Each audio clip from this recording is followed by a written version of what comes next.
តោះមកមើលពីសកម្មភាពធ្វើបបរមាន់ជាមួយខ្ញុំទាំងអស់គ្នាជម្រាបសួរសួស្តីអ្នកទាំងអស់គ្នាថ្ងៃនេះបងគឺគាត់បបួលពួកខ្ញុំធ្វើបបរមាន់ញ៉ាំហើយគ្រឿងផ្សំយើងមានខ្ទឹមសមានផ្សិតច្បងមានម្ទេសក្រូចឆ្មាស្លឹកខ្ទឹមសណ្តែកបដោះបាញ់កាញ់និងគ្រឿងផ្សំផ្សេងៗទៀតបន្ទាប់ពីរៀបរាប់ពីគ្រឿងផ្សំហើយគឺបងគាត់ចាប់ផ្ដើមលាងផ្សិតលាងបន្លែអីផ្សេងដើម្បីសម្រាប់យើងទុកធ្វើបបរមាន់ហើយខ្ញុំក៏ចូលរួមចំណែកនឹងគេដែរគឺចិញ្ច្រាំខ្ទឹម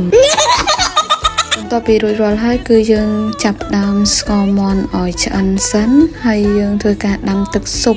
ហើយទឹកស៊ុបនេះដែរគឺយើងបង់បន្លែផ្សេងចូលបង់គ្រឿងបន្ថែមទៀតចូលទៅក្នុងទឹកស៊ុបឃើញថាទឹកស៊ុបយើងពុះហើយគឺយើងធ្វើការឆាអង្ករម្ដងឆាអង្ករឲ្យឡើងកន្លាតសិន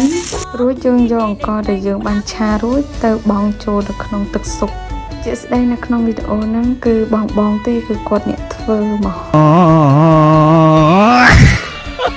នៅពេលដែលបបរឆ្អិនគឺបងគាត់ដួសញ៉ាំហូបជុំគ្នាតែម្ដងហើយវីដេអូខ្ញុំមានតែប៉ុណ្ណឹងអរគុណសម្រាប់ការទស្សនាបាយ